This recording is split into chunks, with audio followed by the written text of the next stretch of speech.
Robert Gabor is the public diplomacy counselor for U.S. Mission Nigeria. Prior to this, he was economic counselor in Hanoi. His earlier overseas assignments were in Tokyo, Colombo, and Bangkok. And Kathmandu. Sorry if I don't pronounce that correctly.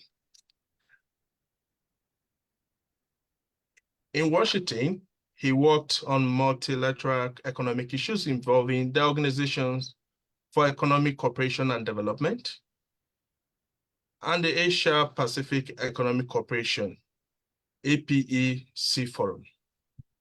Robert holds a master's degree from the U.S. Joint Military Intelligence College and a bachelor's degree from Princeton University. His wife, Aye Mao, is a financial management specialist with the State Department. They have 2 children. Ladies and gentlemen, put your hands together as I welcome Robert Gabor. You are welcome to our program, sir. The floor is all yours now. Thank you, Daniel. Okay. Thank you, and hello, everybody. It's great to be here with you. I wish I could be with you all in person, but I'm still glad we can connect online. So I would also like to say, essentially, welcome to the U.S. Embassy. I'm sitting in our conference room in what we call the Chancery, which is the main building of the U.S. Embassy here in Abuja. I've got a number of colleagues supporting this call, including not only Daniel, who works with me here in the embassy, but my colleague Samuel, who works with us in our consulate in Lagos. And so one of the things I'm going to touch on when I talk about what is diplomacy and what is public diplomacy is what is an embassy and what is a consulate. So I'll just start right in describing diplomacy and the role of a U.S. diplomat in general terms, and then I'll give you some specific examples. So here's what, there are 3 main functions that a diplomat does.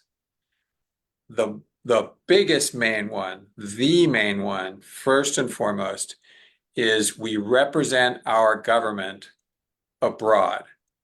And representing our government can mean we advocate for our government's interests, our U.S. national interest with other governments, but also with multilateral organizations, the most typical example being the United Nations, and also with the public, foreign publics.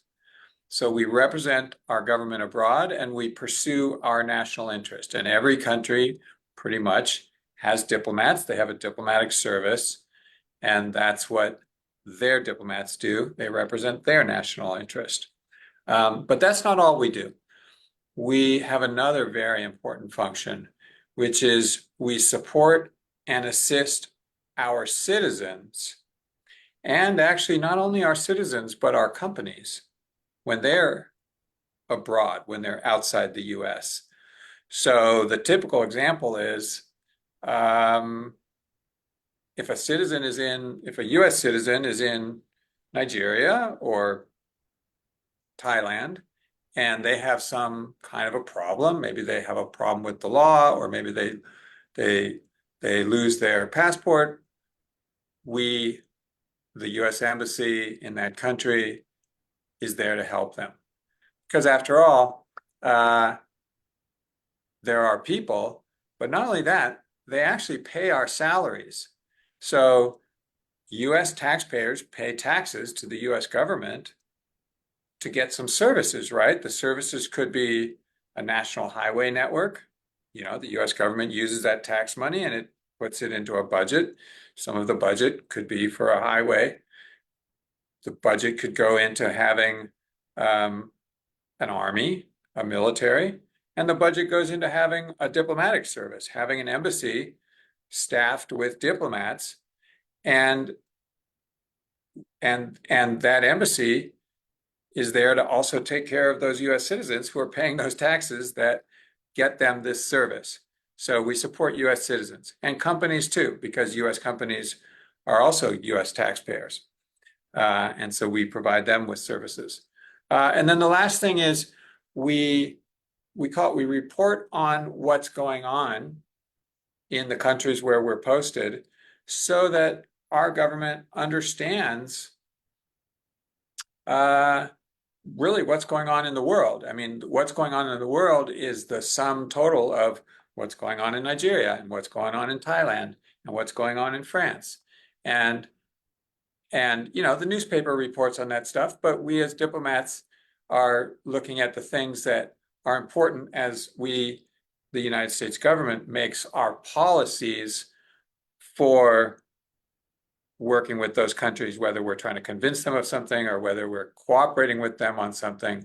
Those are our policies, but the policies shouldn't be just made up in a vacuum. They should be made based on what our best understanding of what's going on, and that's we in the embassy are trying to get that understanding and report it to Washington.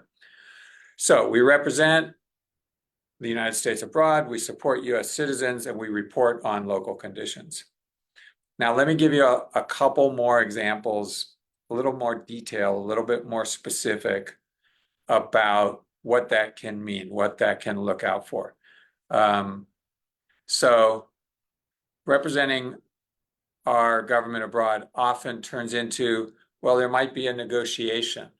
There could be, you know, you may have heard of an arms control treaty or a negotiation over climate change. So diplomats are the ones who, on a government-to-government level, conduct those negotiations. I talked about protecting our citizens, providing them with a new passport if they lose one, checking on them if they're in jail. You know, they have to follow local laws, and if they are convicted, maybe they go to jail, but we at least check on, are they doing okay? Sometimes our citizens die when they're overseas, and we might have to help you know, manage that. The family at home needs to be notified, and what happens after an American citizen dies overseas, that's all part of what we do. We also, diplomats are the ones who issue visas so that foreign citizens can come visit us, come visit the United States. And that's also done from the standpoint of you know, the United States wants to attract tourism. We want to attract students. We want people to come for business meetings. And so that's another way that we're taking care of United States interests. Then there's a function that we do that I'm doing with you right now, which is we want to also connect not only with the governments of the countries where we are assigned, but we want to connect with the people. We want the people to understand what the United States is about. What is the US story, our history, and our current society. And so we have our American spaces you may have visited. Some of you may actually be watching from an American space. That helps tell the US story. We have our social media. We get in front of the traditional media, the press and the TV stations, and we explain our government positions and really our society. We call that public diplomacy. So up till now, I've been talking a lot about government-to-government diplomacy, but this is public diplomacy. Okay, couple more examples. Like I said, we take care of US citizens. We also take care of US companies to the extent we can. I mean, they have to do business on their own, but for example, suppose they're operating in some country and the country has the laws for how a company can sell or a company can, you know, invest in maybe building a power plant or something like that.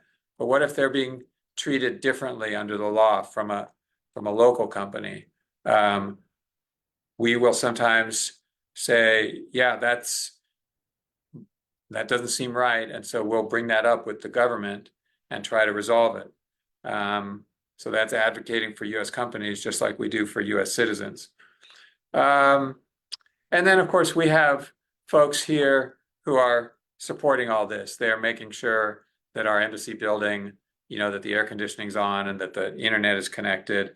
And, we have cars to drive us to our meetings. So we have to make this all work. And I mentioned, maybe it's a good time now, I mentioned the fact that we have an embassy here in Abuja and we have a consulate in Lagos. All right, what's the difference between those?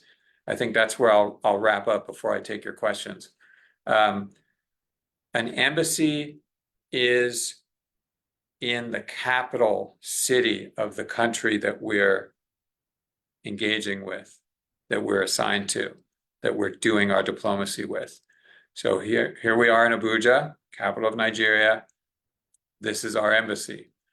But you also may want to have diplomatic offices elsewhere in the country. So in a country like Nigeria that has a major city, Lagos, where a lot of people live and a lot of business is going on, you may want to have an office there. That office will be called a consulate. And it's up to us. I mean, we have to get Nigeria to agree to let us open an embassy or a consulate. But if they agree, well, suppose we felt like we needed a consulate in Kano or Port Harcourt.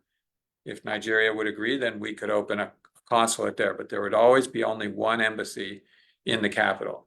And Nigeria, of course, has an embassy in the United States. Where is it? It's in Washington, D.C., our capital. But Nigeria also has other offices in the U.S. What are they called? Same thing, consulates. I think Nigeria has a consulate in Houston.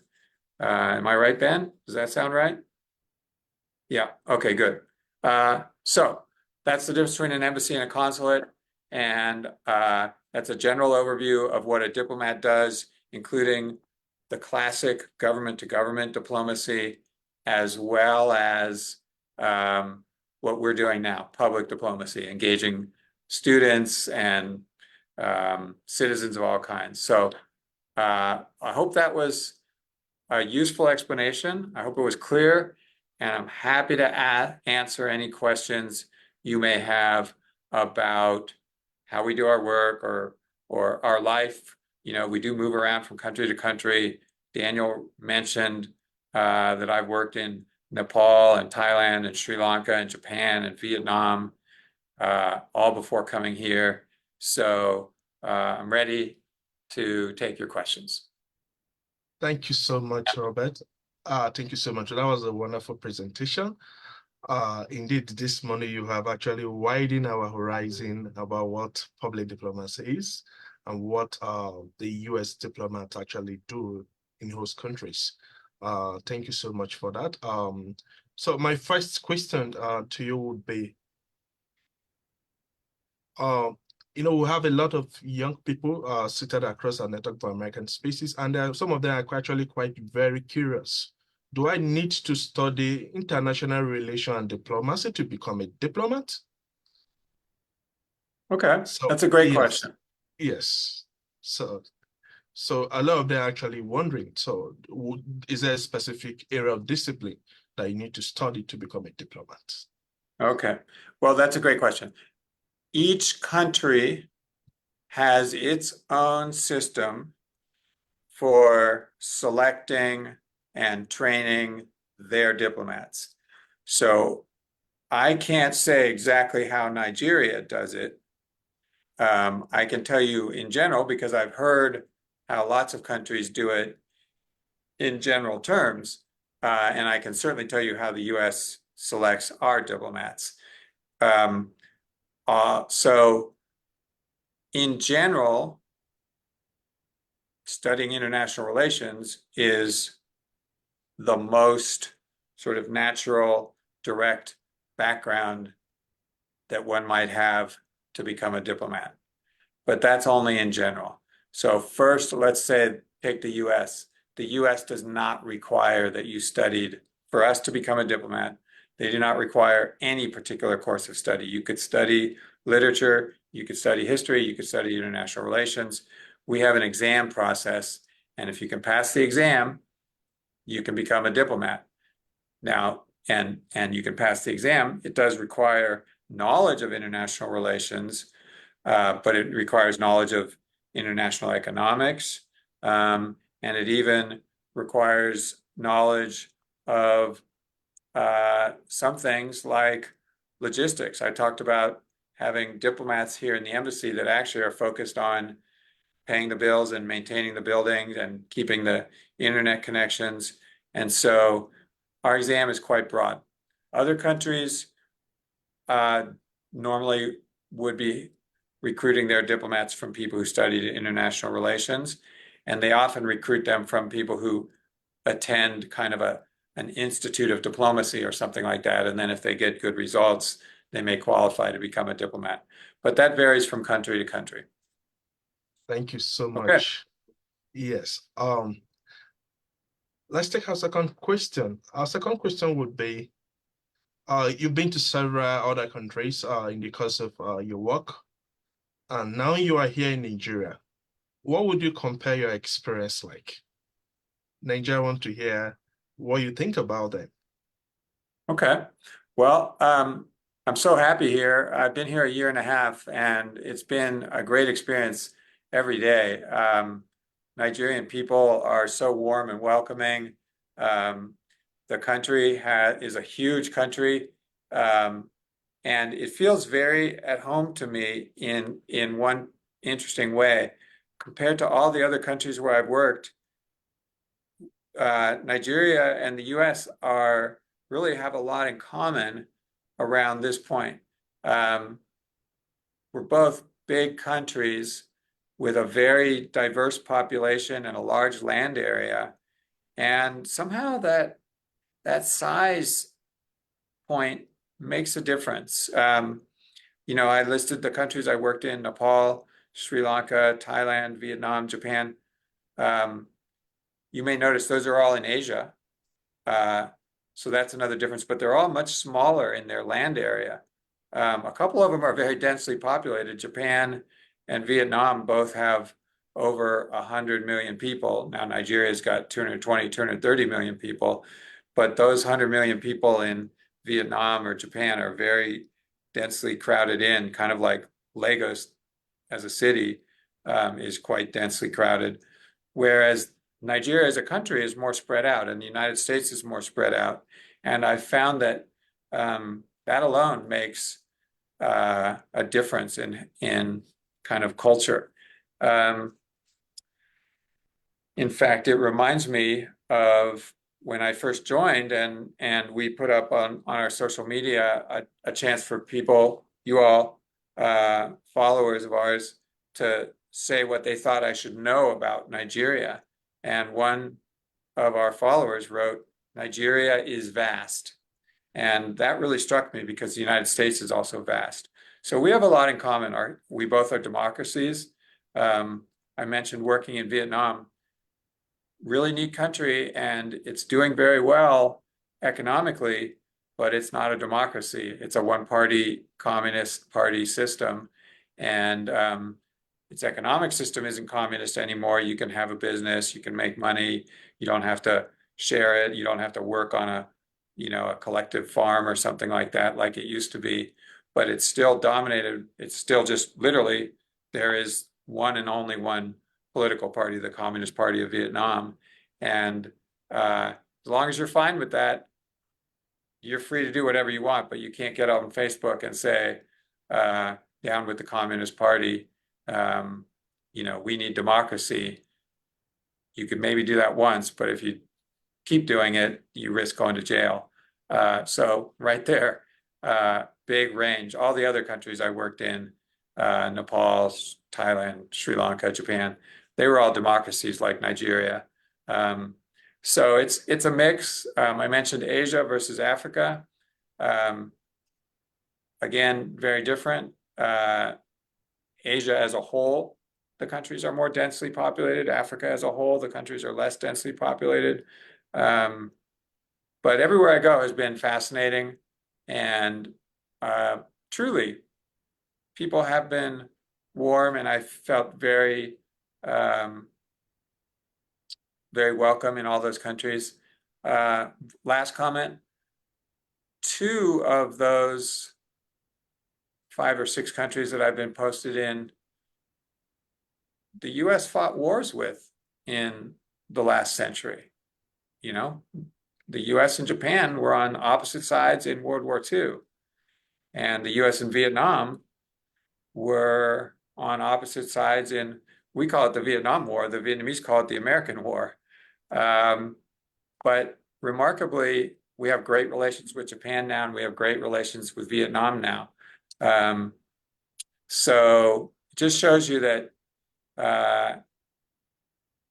history is important, and yet, well, diplomacy. I mean, how did we get to the point of having good relations with Japan and good relations with Vietnam after fighting wars? It was through diplomacy, government to government and people to people. So Thank you there we so are. much for sharing that. Quite an experience in Asia. You've actually got there.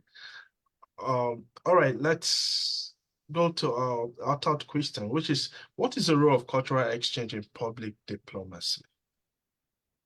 Yeah, cultural exchange is so important. You know, the basic principle has to do with having a peaceful world that can focus on uplifting lives, economic development, jobs, people realizing their potential, countries realizing their potential.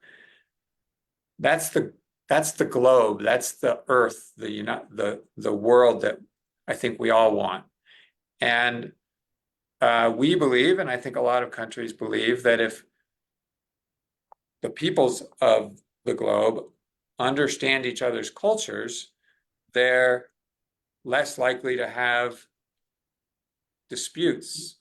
They're more likely to understand why one country or one group of people act the way they do. So cultural exchange has the purpose of increasing understanding between peoples and cultures. So I mentioned doing public diplomacy, and again, this talk is what is diplomacy and what is public diplomacy. Part of our public diplomacy is directed at communicating directly with the Nigerian people and explaining what the US is about and why we do the way we do, what we believe. Well, cultural exchange is a very specific way of trying to accomplish that. We have American scholars through what's called the Fulbright program who come and they study in Nigeria, but while they're studying about Nigeria, they're also explaining a little bit about US culture and what they study. We have programs like you may have heard about the Mandela Washington Fellows or the Humphrey Fellows, where we bring Nigerians, young, talented, upcoming Nigerians to the States to see how the US government works, or lots of topics, how US immigration system works, or about leadership and social change and community organizing, a range of topics. So all of that comes under the idea of cultural exchange, that if you come to our country and you talk to our people, you'll understand us a little better, and then you may come back to your country, Nigeria, and you may help the people around you understand a little bit more about how the US is. And if we have anything good to offer, it may be an idea that you bring back to your country, and our folks coming here, they pick up what good Nigeria has to offer and they bring it back to our country. So that's really what it's about. And it's one of the most I think it's just when you see people who've done the cultural exchanges, I don't know. You never really hear about somebody wishing they didn't do it. They always are glad they did it, and it just kind of opens and expands your horizons. Thank you very much. All right. Um, yes, we actually have a question from our chat box. Curious to know, oh, you've been in Nigeria for close to 2 years. Have you had any Nigerian meal? And obviously they want to know if you have also worn any Nigerian fabric, and how does it affect cultural diplomacy for you? Okay, yes to both. I've certainly had some delicious Nigerian meals. I I'm I'm like a lot of people. My favorite is jollof rice. I love it. So many times, both at home and out at restaurants, I've had delicious jollof rice and other meals too. Definitely had some delicious grilled fish here in Abuja, um, and a wide range beyond those. I will say though, unlike some of my colleagues, I'm not a foodie, so I don't really, the experiences that I enjoy tend to be a little bit more in the direction of sports, let's say, whereas some of my colleagues, boy, they really are trying uh, all the different local foods, and that's what they enjoy. And again, that's part of our cultural immersion. Um, about fabric, I heard you say fabric, right? Like Ankara Yes, fabric, yes, right? yes, Yep. yes. Yeah. Yeah, I do. I got a shirt made that I wore on Nigeria Day. Is September 2? Am I remembering right? No, October 1st. Okay, October 1st. October 1st. Yeah. I think I was getting it confused with another country I've worked in. Anyway, so yes to that. And it's great. I love the paisley among the many, many patterns. I also like the ones that, I like the bright colors, and there are some that kind of like are a sort of a mod 60s looking, like starbursts and geometric shapes. Really good, really cool. Thank you so much. Please, for those of you who have actually joined us on Facebook, please send in your questions. Samuel Ita is on ground to pick them up and also share it on our platform here. And for those of you joining us from across our network for American Spaces, please indicate by using your virtual hand if you have a question for our speaker today. Please do that right away while he takes the last question from me. The last question from me before we actually move to the audience for them to also ask their question is, um, what are the goals of public diplomacy? Well, goals of public diplomacy, certainly the cultural understanding that we've talked about with cultural exchanges is one. But think of public diplomacy as as one side of a two-sided coin. Okay, the other side is the government-to-government diplomacy, and they both are towards the same goal, which is, let's be very honest and candid here. United States is a country, the US, every single country has its national interest. It has goals that it wants to accomplish in the world. That could be resolving a crisis somewhere. It could be a climate change negotiation.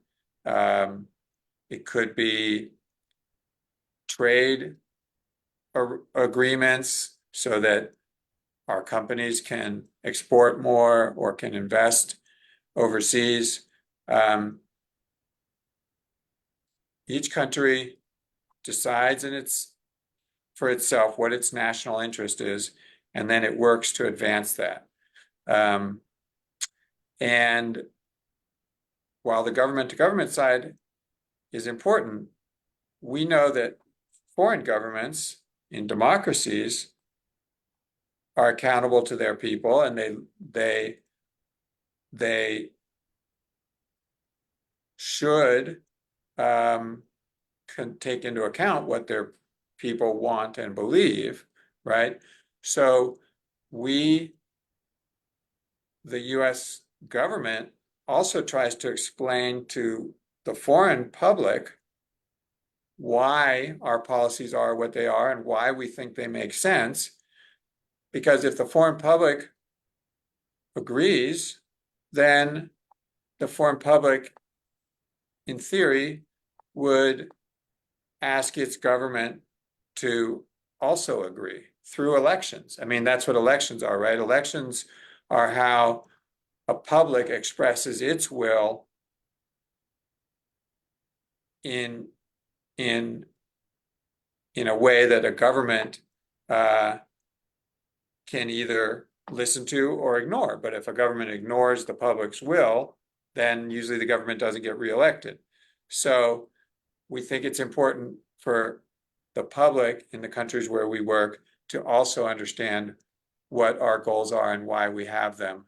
And so, when you look at our social media or our interviews in the press, we're typically saying, here's what we're doing in Nigeria, here's what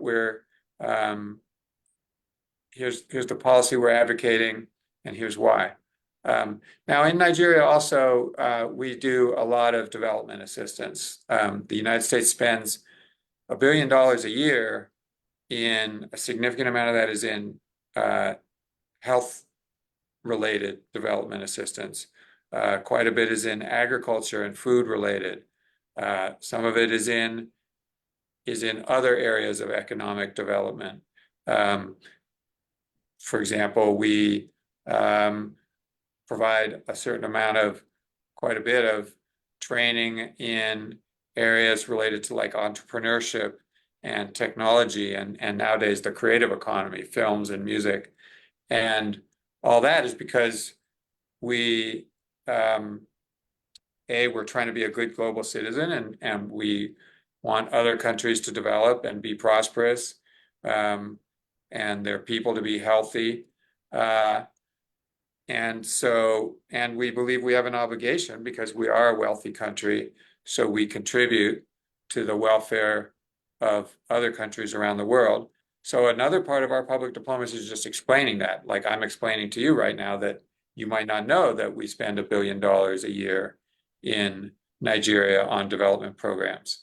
And we like you to know that because we think it's important and we hope you do as well. Thank you so much for sharing that with us. All right. Please indicate if you have questions. There is Robert, a question on the chat box. A question on the chat box. Okay. From Joss. Okay, there's a question from Joss. How can I become part of the diplomatic team of my country to other countries? Good. Well, like I said, every country has its own process, and I'm not an expert in what Nigeria's process is. Perhaps you could start by going to the Ministry of Foreign Affairs website and looking to see if they have, an about section that says about joining the Ministry of Foreign Affairs. That's where I would begin if I were you. But I can only answer in detail if the question is how do you join the U.S. Foreign Service to become a U.S. diplomat working working in our embassies. I'm just not up on how it works on the Nigeria side. Thank you. We have a question. But I do encourage you, it's a great career, and if you're interested in international relations and people-to-people understanding, go for it. All right, Samuel. All right, thank you very much. Robert, thank you very much for coming. I particularly have enjoyed the discussion today. I have this question, and most of the time when we have this program, people have always had the same question. How do you Mhm. maintain work-life balance? You have your family, you have this work to do. How do you manage your time, manage your family, and then moving from one post to the other? So they would like to know. Mhm. Okay, sure. Well, my family's here with me. Um, uh, when Daniel read the bio, he pointed out that my wife A also works for the embassy. And then our two kids, they're 15 and 17. They're in high school here at the American International School in Abuja. And we've moved together from country to country. The very first country I worked in, I wasn't married yet. And then in the second country I worked in, Thailand, that's when I met my wife. She was also an expat. Have you heard the term expat? An expatriate, somebody who's living outside their country. So so she was also not she was also from another country, and we happened to meet there in Thailand. And then our family grew, and we've been moving around together. So that's on the family side. It's a different life from, I've got my friends back home where I grew up in Los Angeles, and they've lived in Los Angeles their whole life. Their family's there. They occasionally take a trip. Sometimes that trip might be international, but they don't know how we manage to move. So we move about every 2 or 3 years. We get assigned to a new country. On the one hand, we're used to it. On the other hand, it's not easy. You got to pack everything up and say goodbye to the friends you've made in the country you've been working for the last 2 or 3 years. And you get somewhere new. The kids have to make new friends at the new school, but they've been very flexible. It kind of builds flexibility. So that's the lifestyle big picture. On day-to-day work-life balance, it's tough because my whole career, 28 years, I've always been busy, and being busy in the office can mean, it's not just a 9 to 5 job. It's often an 8 to 6 job or an 8 to 7 job, but you do have to cut it off at some point. Can't get everything done every day, and you have to get home and you have to do things like what I enjoy, which is sports. Um, uh, and then if I'm really worn out, then a movie or just reading a magazine. Um, uh, what else on work-life balance? Oh yeah, I wanted to say work-life balance. I'm sure many of you are going to experience this in your career. It's gotten harder with connectivity.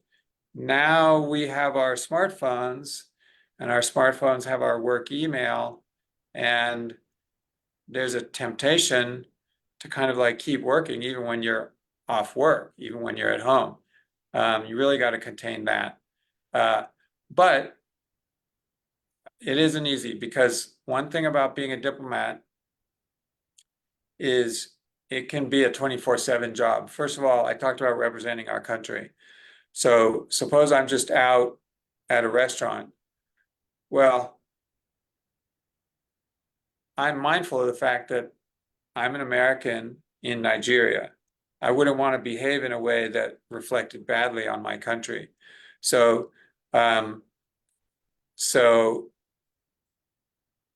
there's work, as in, I've got to answer this message, and I've got to prepare this report, and I've got to,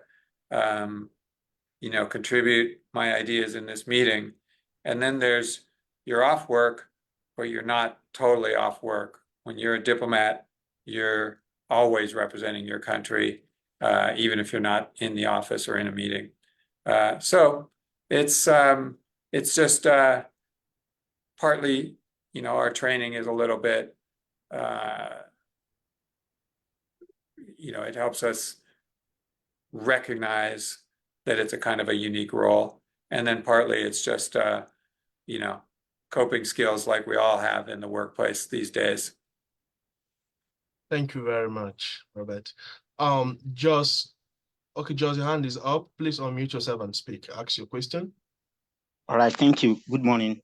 Thank you, Mr. Robert, for the session. I want to ask that are there two skills for whoever wants to start a community public diplomacy awareness? Are there two skills for that? Thank you. Toolkits, is that the question? Yes, that's my question. Yes. Okay. Resources. I am sure there are. So, you know, public diplomacy, strictly speaking, is something that a government on one side is doing with a public on the other side. But, okay, so you are that other side. You're that Nigerian public. You're joining this call right now, and you found out about it through following us on social media, I'm guessing, or else by being Yes, at through one of our, the Windows on American in my Yeah. city. Yeah. So that's kind of the toolkit. I mean, if you continue to attend some of the activities and speaker programs, etc., at the window, I mentioned American Spaces. They can be what we call windows. They're a little smaller. They can be centers, like we have here in the embassy, and they can be corners, which are a little bigger. They're all just different names for the size of the.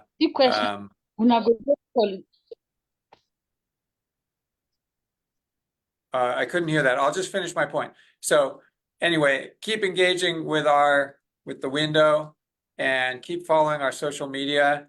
And, you know, we encourage you to, you know, ask us questions or learn more about us. And we appreciate that you're interested and you're engaged. Thank you, Robert. There's a question from Ikeja. Ikeja, please unmute yourself and ask your question.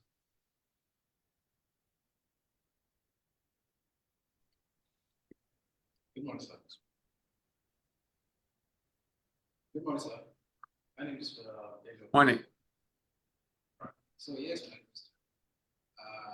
Okay, go this way. For instance, if a citizen of a particular country. Sorry, we can't hear you. Yeah, if a citizen of a particular country commits a crime in a foreign We still soil, cannot hear you. It's not audible enough.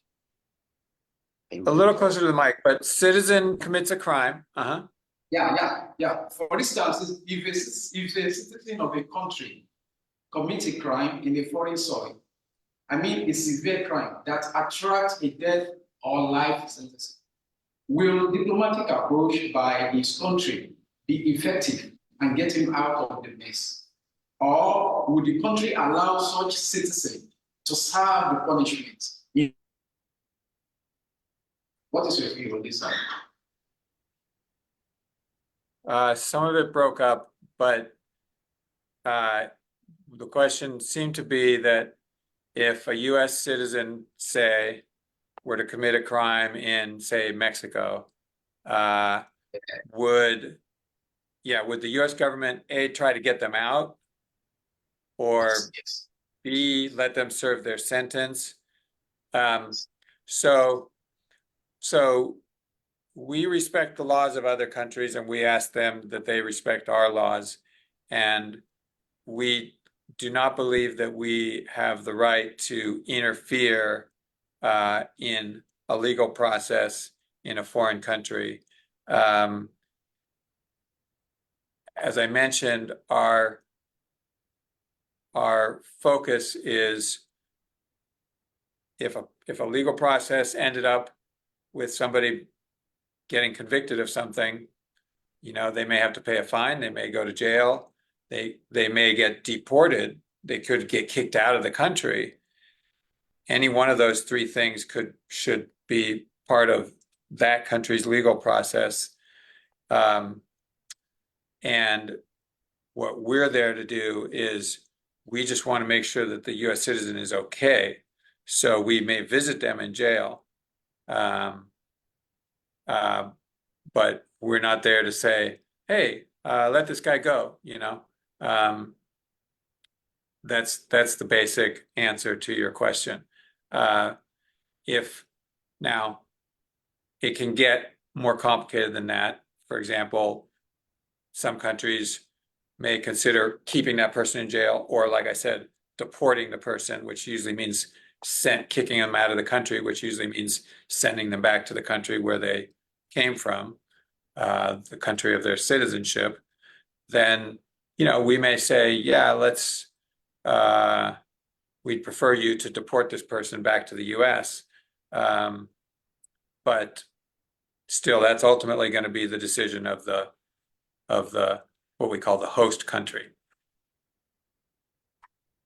Thank you very much. So this will be our last question. Our time is fast spent. And you've indicated several times that you love sport. What kind of sport do you watch, or what kind of sport do you actually play? Okay, well, it's more, for me, it's more play than watch. And the sports that I love, there's kind of a big three for me. Those are things I grew up doing: skiing, surfing, and mountain biking. So as you can tell, they're not the team sports like basketball or volleyball or football. I did play those as a kid, but I never was really so great at them. And the other thing is, as you grow up, I mean, you know, there are some folks that manage to keep being a footballer even as an adult. I'm 57. I don't know of a lot of 57-year-olds out on the football pitch. There are some, and I think it's awesome. But something like going for a bike ride, which is one of the things I enjoy, including doing here in Abuja,